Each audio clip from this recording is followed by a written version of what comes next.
Novus, the new voice. Vox Novus, the new dimension. Vox Novus, thought and movement leaders who will share from their experience and offer tools to help us navigate our rapidly changing world. My name is Victor Fuhrman. Welcome to Vox Novus, the new voice. I've shared on this and other programs a teaching I received when I enrolled in the new Seminary of New York in 1997. It was the first interfaith seminary founded by my late mentor, teacher, and friend, Rabbi Joseph Gelberman, as well as thought leaders and teachers from many different faiths.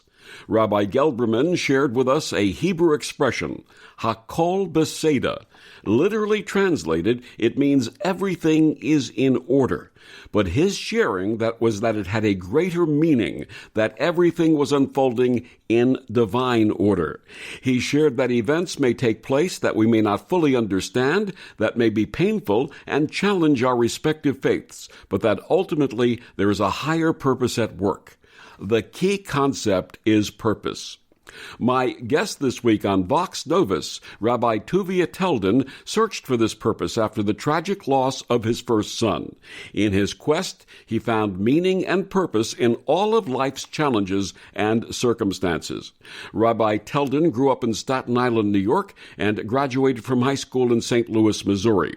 He received his rabbinical ordination from the Central Chabad Rabbinical College in Brooklyn soon after marrying Chaya Leet, who hails from Detroit, Michigan.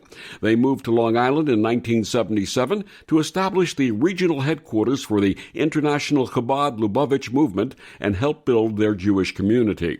Rabbi Teldon now serves as the executive director for the 34 Chabad centers in Long Island with a staff of 54 full-time rabbis and their wives. He's also Rabbi Emeritus of the Chabad Jewish Center of Mid-Suffolk and a former member of the East Long Island Cabinet for United Jewish Appeal Federation. He serves on a number of international committees for the Worldwide Lubavitch movement in Brooklyn. He also hosts a weekly interview show on Altice Cable throughout Long Island. He and his wife Chaya, a well-known global speaker on Jewish topics and one-time special guest on The Oprah Show, live in Comac, New York. Their family now includes 5 children, their spouses, and a growing tree of grandchildren. His website is 8pathsofpurpose.com, and he joins me this week to share his path and his book, 8 Paths of Purpose. Please join me in welcoming to Vox Novus Rabbi Tuvia Teldon. Welcome, Rabbi. Thank you very much, Victor. It's a pleasure to be here. And it's so wonderful to have you joining us today. I must share with our audience that your book, The 8 Paths of Purpose, is a must-read in our world today. So thank you for giving this gift to our world. I appreciate it. Thank you very much. Rabbi, your extended biography shares that after bar mitzvah, you had sworn off Judaism, yet at the age of 25, you became a rabbi. Please tell us about your early path and how all of this unfolded. Well, like millions of other young Jewish people, boys and girls, I went through the bar mitzvah mill, and it was not exactly a turn-on. It was a very laborious extracurricular activity. And after my bar mitzvah, I had really no interest in pursuing it. But when I turned 20, I had an experience where I really felt I wanted to search a little bit more to find a spiritual path and to understand God and God's role in the world. And that led me to a yeshiva after a visit to Israel. And during that time I was in yeshiva, I really, it fit like a hand to a glove. And I just pursued my studies diligently until when I was 25, I was able to be ordained. And so growing up, other than bar mitzvah, prior to that, what was your family's Judaism background? We were officially Reform Jews, but there was very little Judaism in the house. There were, of course, very good morals and values and a Jewish community, but in terms of actual spiritual or religious content, there was very little. You and your beloved wife, Chaya, experienced the birth of your first son, Baruch, and felt secure that you had your basic purpose in life well defined and were looking forward to an exciting future together, raising a family and making a difference in the community. And 5 hours after he was born, everything changed. Please share what happened. Well, you can imagine the excitement of having your first child, and then it was like a punch in the stomach. The doctor came in and told us what the situation was. He needed life-saving surgery on the day of his birth, and we were told what kind of problems would come as a result of this during the course of the coming years, and there was a short life expectancy and tens of thousands of dollars in expenses, and it was like my whole world was falling apart before my eyes, and I didn't know what was going to happen to my life, my marriage, my family, future children. It was really a very, very hard stage to go through. And it lasted probably for a good year of really trying to adjust to dealing with this new reality in my life, which came totally out of left field. And then at the age of 12, what happened? He had done all right for about 8 years, then his health went down the hill slowly but surely.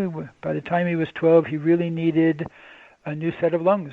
And thank God there was a hospital in St. Louis, just a couple of blocks, in fact, from my parents' home, which was able to admit him as the first pediatric lung transplant, double lung transplant in the country. And the transplant went very well, and he came back to New York for an amazing bar mitzvah where he was like a healthy, red-blooded child. But then soon after that, within a couple of months, he had major rejection and passed away. I'm so sorry. All loss is difficult and painful, but from personal family experience, I know the loss of a child is something that there are no words for and no consolation for. How did you and Chaya process your grief?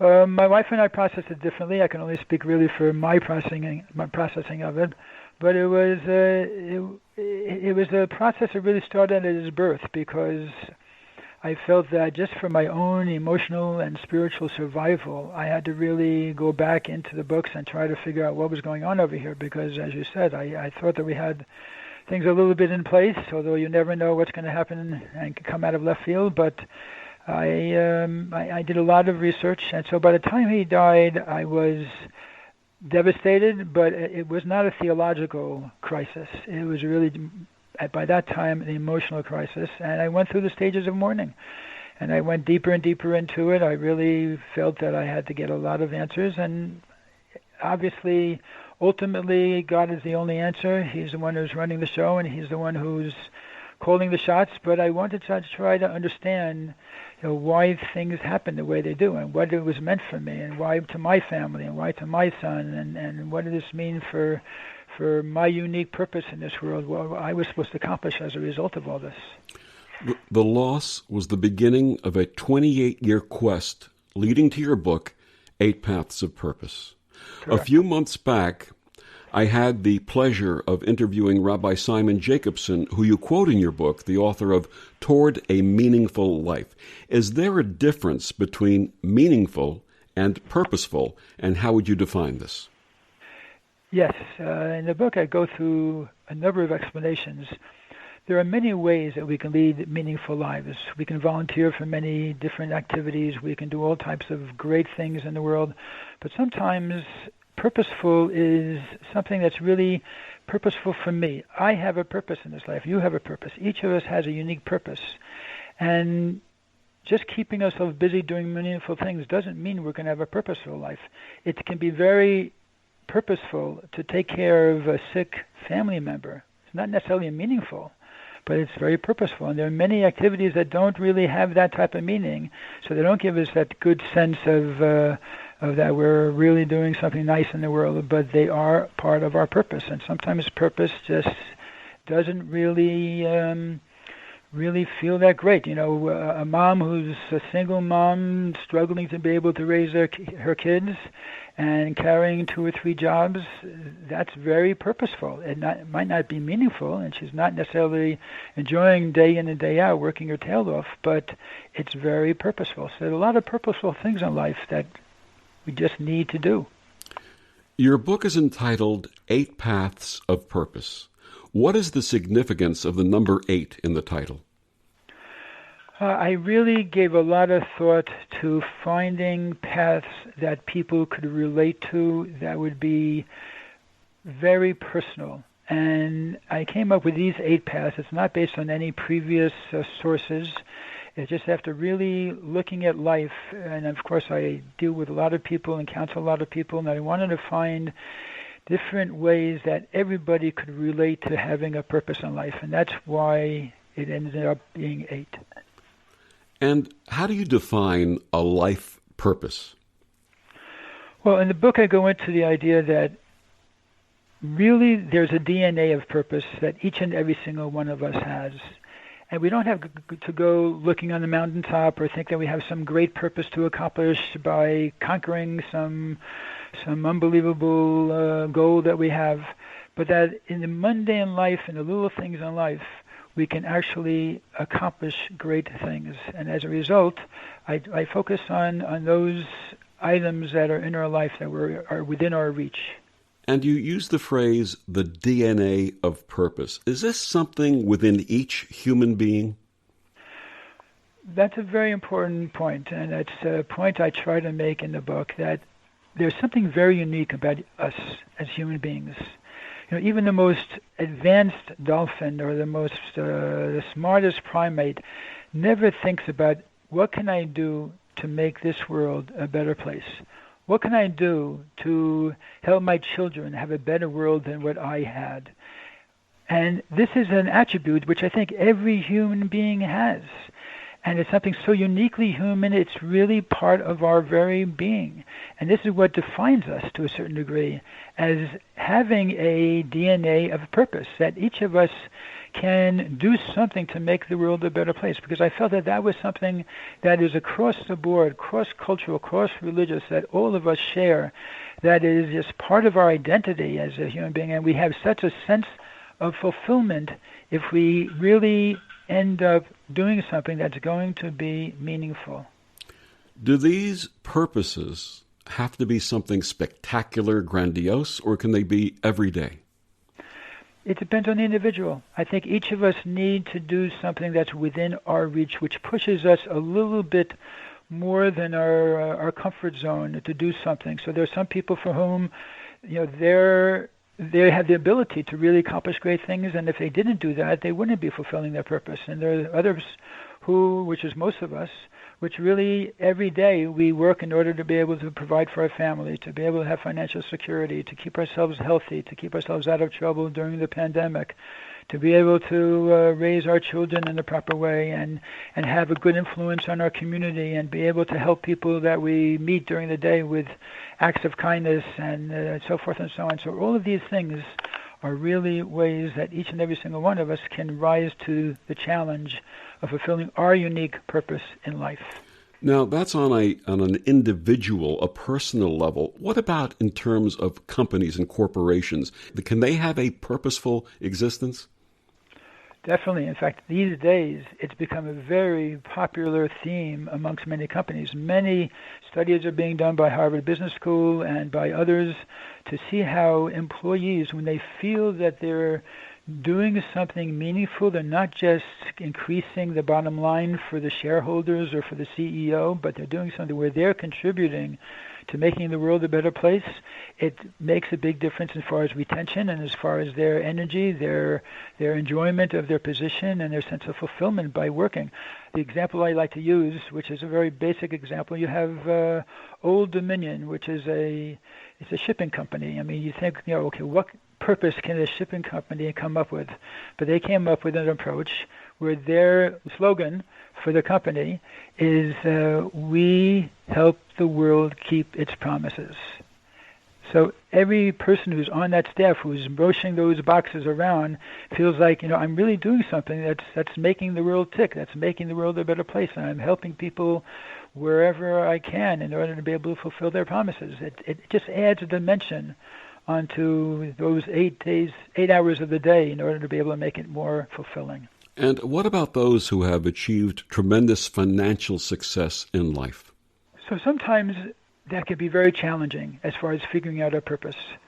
Because for those who have challenges in life, I write that sometimes those challenges, especially when they're coming out of left field, as in my case, or then there are challenges that come as a result of various obstacles or difficulties that they have in life, that helps them define and understand where I need to rise to the occasion, where I need to really face the challenge and fulfill my purpose, because each of us has a very unique list of challenges in life, of problems that we face, and those problems could come from within, they could come from without. They could be from a boss, it could be from a spouse, a child, it could be from my fears, from my inhibitions, from my talents, from all types of things. People who have made it, so to say, and are very successful, sometimes the tendency in our society is to kind of buy ourselves out of any challenges in life, to create that comfort zone, to be able to have things in a state of status quo where we're not going to be facing the difficulties in life, where the little things that come along can be easily handled by others. And we miss out sometimes on the little challenges that we have. So for people who are in that position, I do write in the book about how they can really fulfill a purpose by getting involved in an organization, helping people, making sure they know that their gift from God to be able to have that financial success or other types of success is in order that they should be able to share it and make the world a better place, and to focus on those areas where they feel they can be most effective. You and I are about the same age. I believe we're peers. And in that regard, we both have memories of a time when the government of this country and the government of other countries really worked in conjunction with one another. There may have been differences in parties between Democrats and Republicans and what have you. But ultimately, they were working for the higher purpose, for the higher good of all people. Is that something we can return to?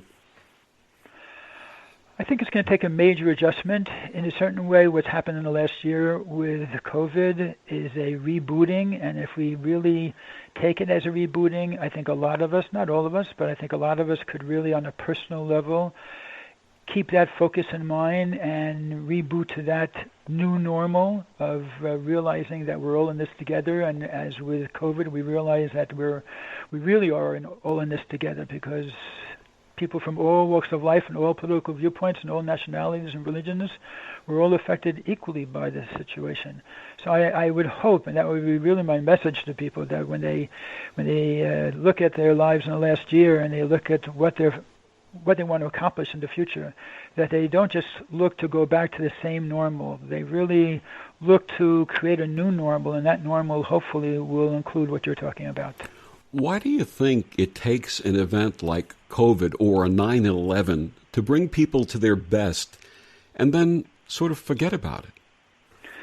Because the nature of human beings is that we like to create a comfort zone, and we hold on to that, and we really want to control our destiny as much as possible. So many people are very focused on that, and they don't like new things in life, and they don't like to have challenges and problems in their life.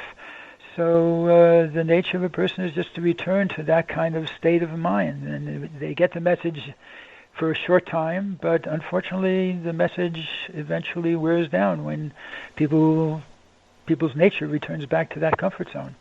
And one of the beautiful things that we've seen in this pandemic era is these acts of immense kindness, almost radical kindness, where people are going out of their way to be helpful to one another in their families, in their neighborhoods, in their communities. Is that something to aspire to forever? I would like to see that. I think that that's something that is very human. It's very fulfilling. You know, people think that by doing those things, you're being a goody-goody, or you're just going beyond the call of duty, or you're just trying to impress people. But I think that there's something, again, in our hard wiring within us, which when we align ourselves to that type of approach where the other person does count, and helping that person or going out of our way, there's a certain resonance, a certain feeling, a certain vibration we feel from within, which is very, very deep, and it's very fulfilling. It's not just a matter of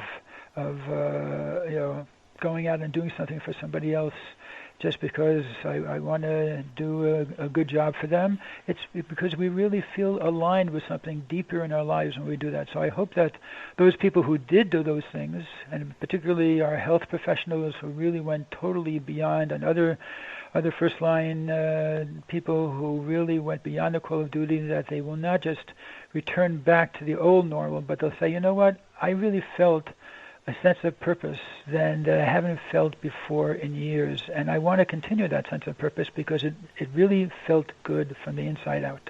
And in essence, Isn't that the basic message in almost every faith? I would hope so, that people want to really make this world a better place. The Torah talks about this not in the context of being a Jewish teaching, so to say. It's really just an observation. It's called Tikkun Olam. Tikkun Olam means we're all in this world. All the descendants of Adam and Eve are in this world to take this imperfect world, which a perfect God made.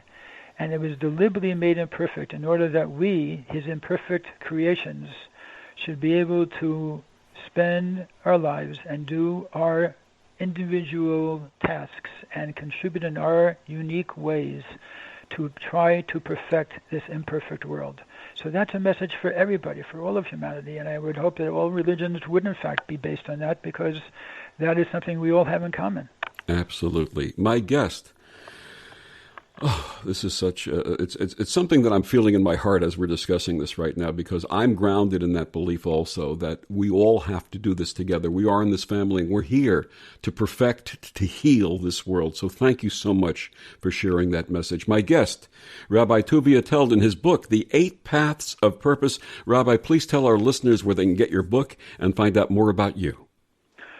Book is available on Amazon or Kindle, and in addition, you can go to my site, which is 8pathsofpurpose.com. The book is purchasable through the site as well, and there's an interview of me and some other things. I have a blog on that site as well. And, of course, you're welcome to follow up with any comments and questions. I also have my work site as a rabbi is chabadli.org. That's CHABADLI for Long Island.org, and I have a lot of information there as well. And we'll be back with Rabbi Teldon after these words on the OMTimes Radio Network. Free your mind with OMTimes Radio, IOM FM. OMTimes Magazine is one of the leading online content providers of positivity, wellness, and personal empowerment. A philanthropic organization, their net proceeds are funneled to support worldwide charity initiatives via Humanity Healing International. Through their commitment to creating community and providing conscious content, they aspire to uplift humanity on a global scale. OMTimes, co-creating a more conscious lifestyle. Hello, I'm Sandy Sedgbeer, host of OMTimes Magazine's flagship radio show, What is Going On? My passion is sifting through information, research, and innovations from new thought teachers, speakers, and researchers, pushing back the boundaries of what we know about life, energy, metaphysics, and the universe. I love shifting perceptions about who we are, why we're here, and how quickly impossible becomes normal when we open our minds, expand our awareness, and accept that the only limits that exist are those we place upon ourselves. So if you're the kind of forward-thinking, eager investigator of what lies beyond the current reality that most perceive, why not make a date to come play with me in the field of possibilities at 4 p.m. Pacific Time, 7 p.m. Eastern Time every Thursday, and together we can discover what's really going on.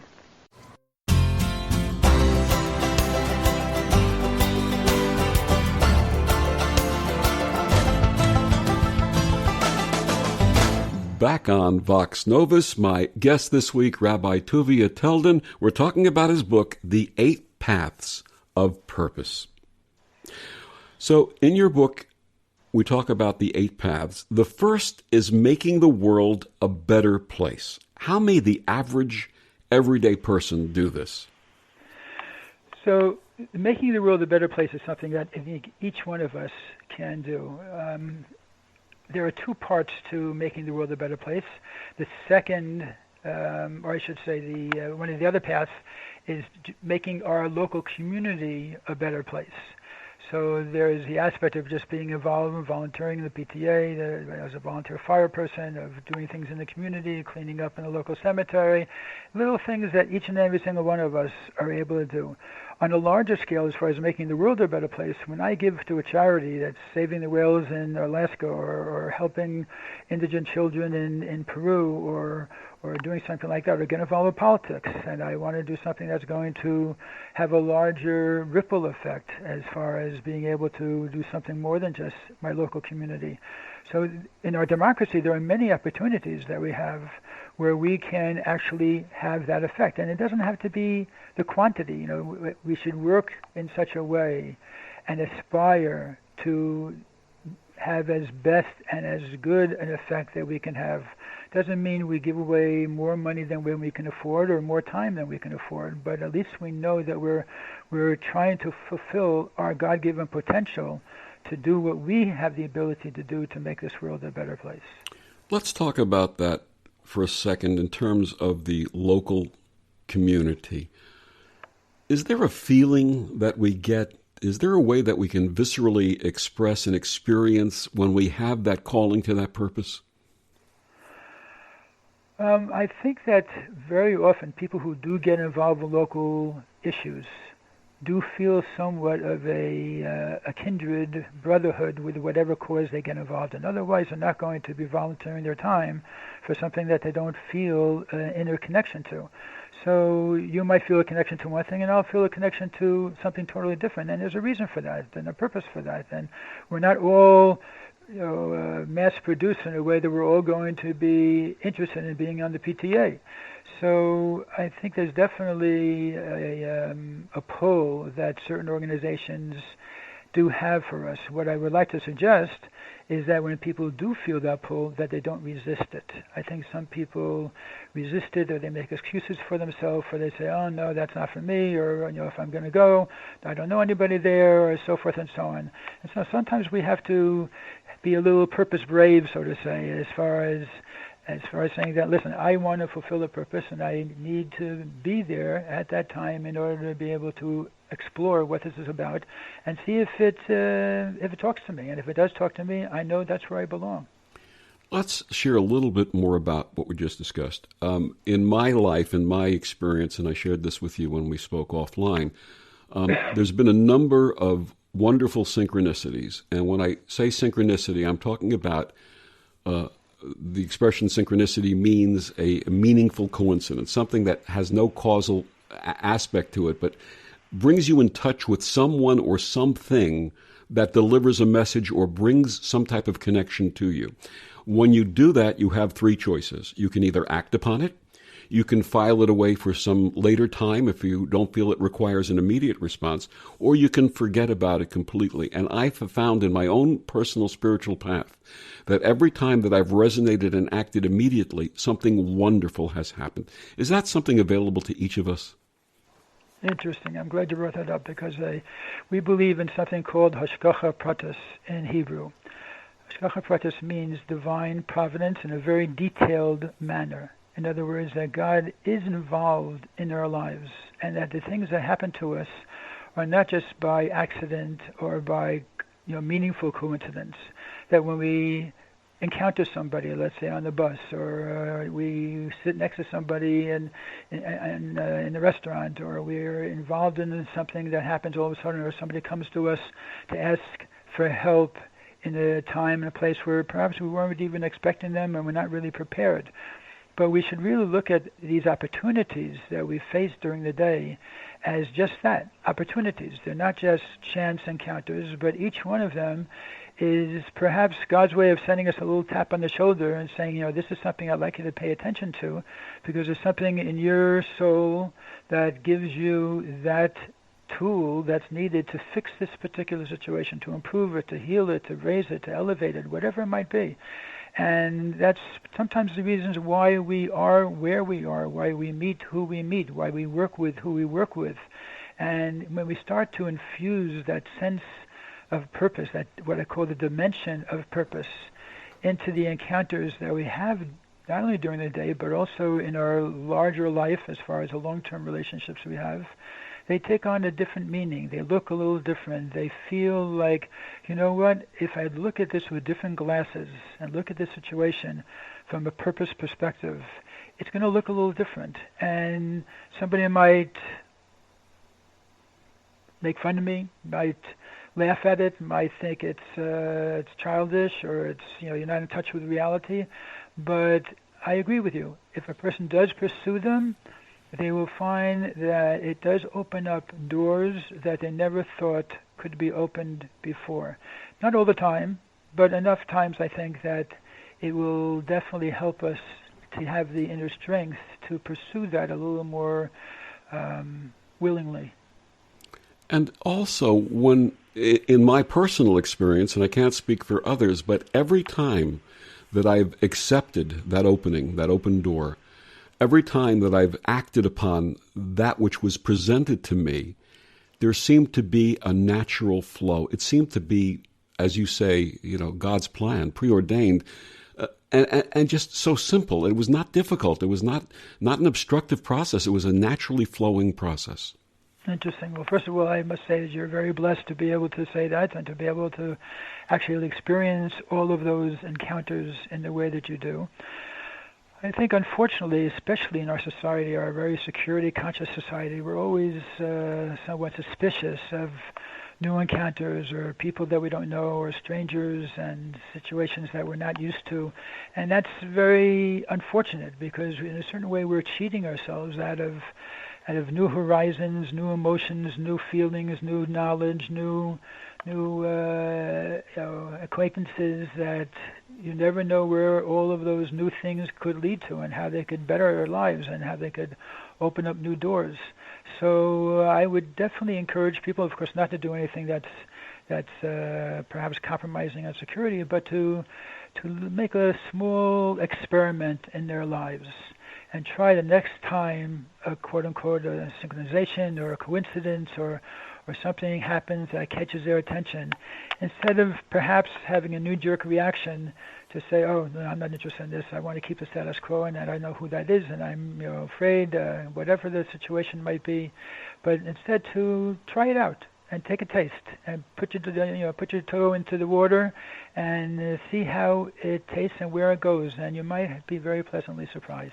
Absolutely. So we talked about the first and second paths of purpose. The third and fourth paths of purpose, what are they and how may we engage in them? So the first is procreation, is having children, raising children, struggling to afford children.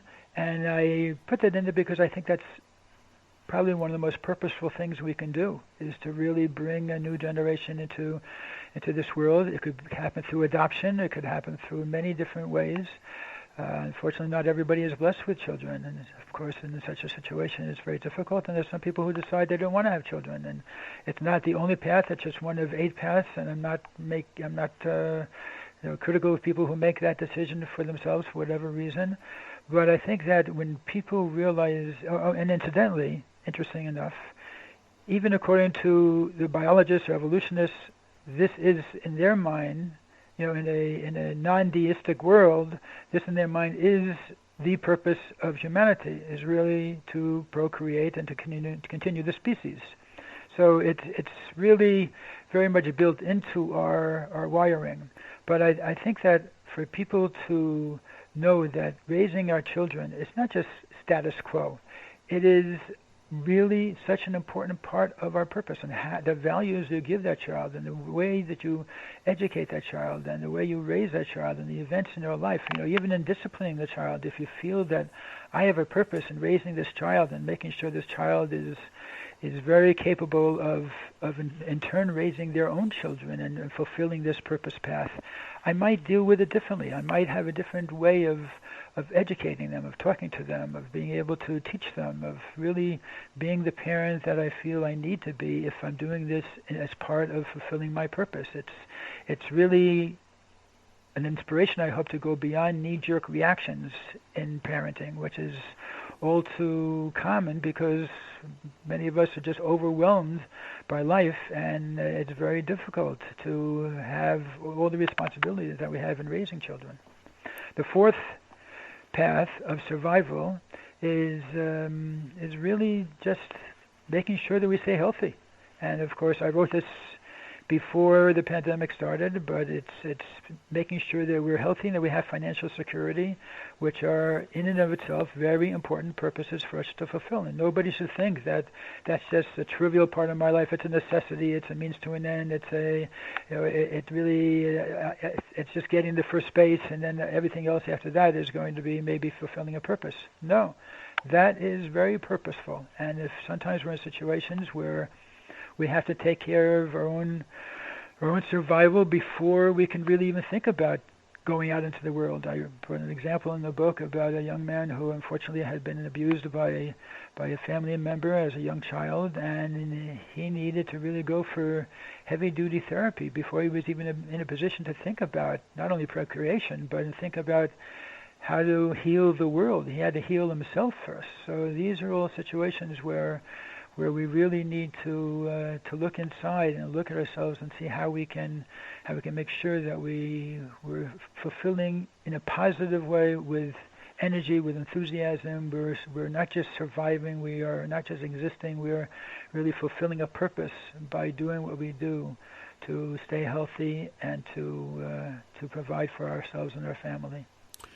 You define the fifth path, and I quote, as treating all of the tests, obstacles, and challenges of our life as important ingredients in fulfilling our life purpose. You and Chaya certainly live this, but how may those of us who have followed a mostly mundane path embrace this? Well, if each of us would make a list of the obstacles and difficulties that I have in my life, and again, they could be internal, they could be external, but I think you will find that there are no two human beings in the world who are going to make the same list. Each of us has a unique, custom-made list. And when I say custom-made, I'm talking to people who understand there's a spiritual dimension, and that God has a unique purpose for each and every single one of us. And I think this path is really, this was part of why I got involved in this in the first place, because of my son and the challenges and tests and tribulations that we had as a result of raising our son and having him and dealing with his death on a very personal level. But that this was not something that was just random. This is not just that I happen to be one of the statistics of a parent who got cystic fibrosis, and we never even heard of it. I mean, it's a hereditary disease that we never heard of in the family at all. So each of us has that unique list. And if we look at that unique list and we say, you know what, this is God's way of really giving me some insight into what my unique purpose is, because this is my unique list, my custom-made list. No one else has this list. So even if the problems are small little problems, they're mundane problems, they're mundane in the sense that almost everybody deals with relationship issues or deals with sustenance issues, or I'm not making enough money, or I can't afford all the things I want. Okay, so these are things that I need to deal with. How should I have a better attitude? How can I perhaps overcome these tests and obstacles? The Lubavitcher Rebbe, who's the teacher, our master, our rabbi in the Chabad movement around the world, told a woman who came to him with a list of her problems and told her a piece of advice, which to me just, if you forget everything from this interview, but remember this line, it's something that could really last you for years. And he said to this woman, you don't have problems, you have challenges. Mm. The point being that we who are experiencing all these difficulties, we look at it as, wait a second, I wasn't looking for this obstacle, I wasn't looking for this problem in my life, this is a distraction from my purpose, this is not my purpose at all, as we felt, or at least as I felt initially when my son was born. And we often do that. We look at the problems we have in life as, I got to get through this, or I got to get over it, or I got to just solve this, and then I can get back to normal, or get back to my life, or I get back to fulfilling what I wanted to fulfill. But as I mentioned in the beginning, sometimes fulfilling purpose doesn't necessarily feel good, or it doesn't always come tied in a bow with a nice smell and a nice taste. Sometimes it's really getting down into nitty-gritty of doing things in life that our soul needs to do, that my soul needed to go through whatever I went through. Why? Only God knows. I can't explain that, but I needed to go through that. It says you go through your challenges in life, and everybody goes through their individual challenges, that there's a soul connection there, why the soul needs to go through, as if God has a list before your soul comes into this world. Okay, you're going to be in this and this family. It's going to be great. You're going to have many blessings. But during the course of your life, these are 5 major challenges this soul needs to be able to be elevated, to be able to be refined, to be able to accomplish its unique purpose in this world.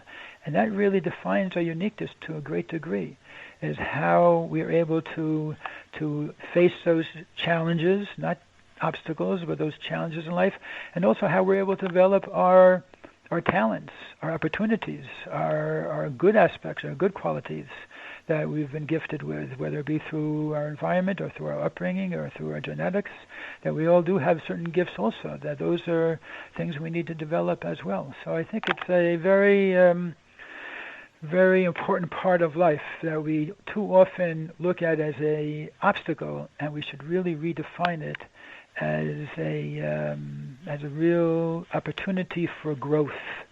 Because when we face challenges, and you and I both know, I mean, what are movies made of?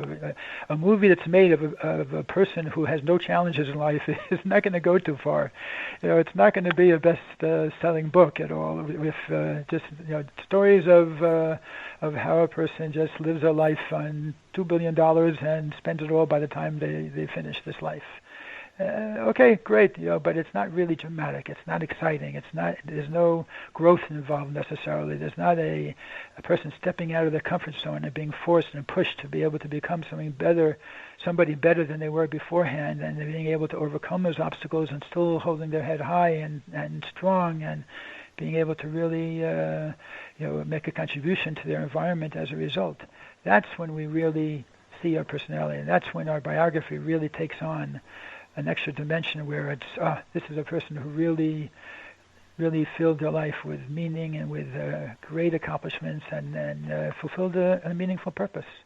My guest is Rabbi Tuvia Teldon. His book, 8 Paths of Purpose. We'll be back with more after these words on the OMTimes Radio Network. Humanity Healing International is a small nonprofit with a big dream. Since 2007, HHI has been working tirelessly to bring help to communities with little or no hope. Our projects are not broad mandates, nor are they overnight solutions, but they bring the reassurance that no one is alone and that someone cares. To learn more, please visit humanityhealing.org. Humanity Healing is where your heart is.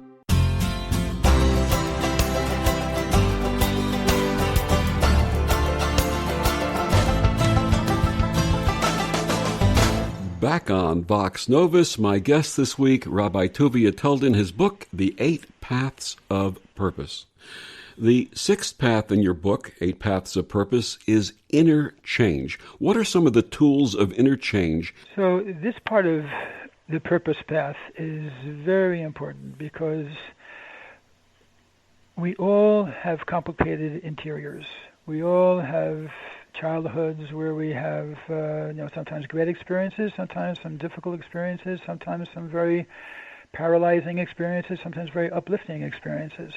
But we are part of the world that needs to be changed and fixed and elevated. And there's no reason why there shouldn't be a path to actually focus on changing ourselves, elevating ourselves, making ourselves better people, dealing with our anger, dealing with our difficulties, dealing with our arrogance, dealing with our impatience, dealing with whatever it might be that we're dealing with. And again, it's very difficult for people to change. Most people try their hardest to create this comfort zone where they just feel that, listen, I'm okay, you're okay, which is a poisonous statement in a purposeful life.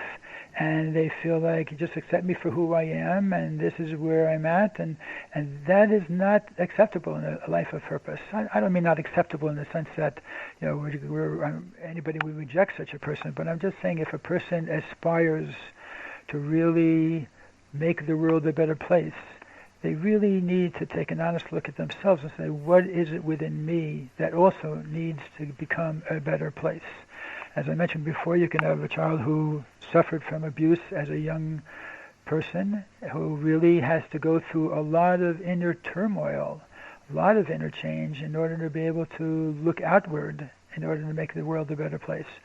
You also have people who have fears, who have addictions, who have all types. I mean, I don't need to list the situations. There are thousands of situations that people find themselves in. And one of the things that I find is very important is for people to take ownership of their lives. What I mean by that is that they need to really see how they fit into the bigger picture. What is my position in this world? And what can I do that's unique? What abilities do I have that I can make a contribution to make the world a better place? And included with that is really knowing what my baseline is. And part of coming in touch with and understanding what our baseline is knowing what my inner capabilities are. What drawbacks do I have? What talents do I have? What do people like about me? What do people dislike about me? And sometimes this could be a very difficult process. Sometimes it's a little painful. But I think the process is well worth it, because once we have much more of a level of self-knowledge, we're able to be much more effective in our world, whether it be our tiny world, whether it be just a family, whether it be our community or much larger. And so I really encourage people who want to fulfill a purpose in life but feel for whatever reason that they have a blockade from the inside out, that they try this out, that they try really looking on the inside.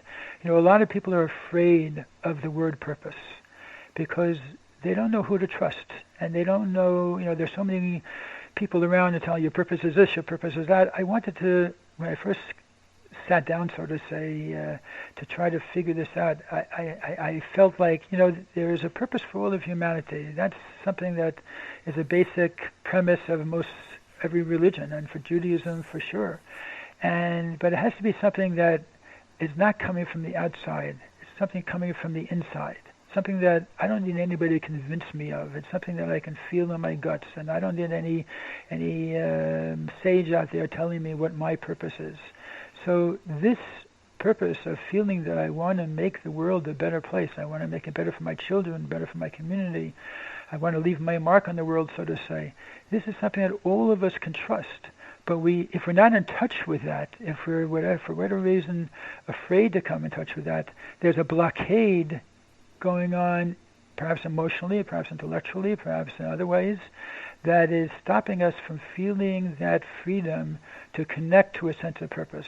And that itself needs attention, because it's perfectly natural for a person to want that their children should have a better place to live than the way we grew up.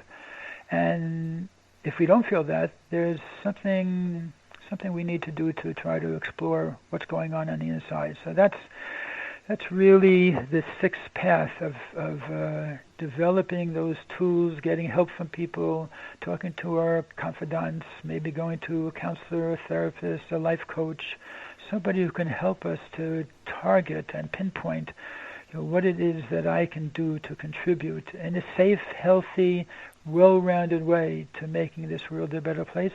And when we, as I said before, and when we put our big toe into the water and we try it out, and we feel that resonance, and we feel that sense of alignment with our soul, with Hashem, with God, we feel that sense of alignment with our purpose, with our inner self, our inner voice, our inner whisper, then I think that'll give us the encouragement and the energy, the inner energy and inner strength we need to sometimes overcome those internal blockades that are stopping us from doing that. The seventh path is seeing events and experiences in our lives as an opportunity to create positive change, and we've actually sort of touched upon those before. The eighth path is connecting to and finding purpose in our respective faiths and belief in a higher power. What is the power in purposeful faith and spiritual practice? So the power is really God. The power is that when I'm talking to a person, I wanted to write the book in a way that it could be something that a person who doesn't believe in God could really get a lot of information, and of course for somebody who does believe in God could really get a lot of inspiration and ideas and new vistas as far as how to fulfill purpose. I find that religions in general including Judaism, they have great morals and great values, and they're very, very. The wisdom is obviously incredible and infinite, but they don't necessarily speak to your unique purpose, my unique purpose, every individual's unique purpose. And that was the contribution I wanted to make with this book, is to bring the goodness and the great wisdom and the infinite sense of wonderment that we have when we think about God, and bring it down to how it relates to me. Why was I created? What is God looking for in my life? And that's really what many of the previous stuff that we talked about deal with, especially the tests and the obstacles in life, how they're uniquely made. That's my custom list. But the religion inspires us in such a way that all 8 paths are really one path. They're not 8 different paths. We can choose individual paths, but all of them are coming from a central, the center of the wheel with many spokes, where you're feeling that there's a God in this world. God created me for a purpose. I have my unique role, and I want to do all these paths. I want to have children. I want to make the world a better place. I want to see God's hand in things that are happening around me in this world. I want to be able to make the world at large better by doing certain things or giving to charity in certain areas. I want to, I want to do all these things that are in the paths of purpose, and in particular, I'm sure in each religion, by following the edicts and in Judaism we call them mitzvahs, the commandments, the traditions, following them, that also is a purpose. That gives us a connection, that makes us really aligned with our belief system and with the God that we believe in. So it's a beautiful way to align. And then in the beginning of that chapter, I point out something that I found very interesting, and that is that God really, as I mentioned before, hardwired us with this purpose, but he hardwired us with some other things as well. He hardwired us with a paradox of purpose, which is that human beings are the only ones in this whole creation that don't, by nature, follow their purpose. We're the only ones who have to search to discover our purpose. Every other molecule and cell in the universe knows exactly, and not necessarily knows in a conscious way, but does exactly what it is programmed to do. We have free choice. We have free choice to believe in God, not believe in God, to follow a purpose, not follow a purpose, to believe in evil and good or not, or choose which one we want to get involved with or be active with.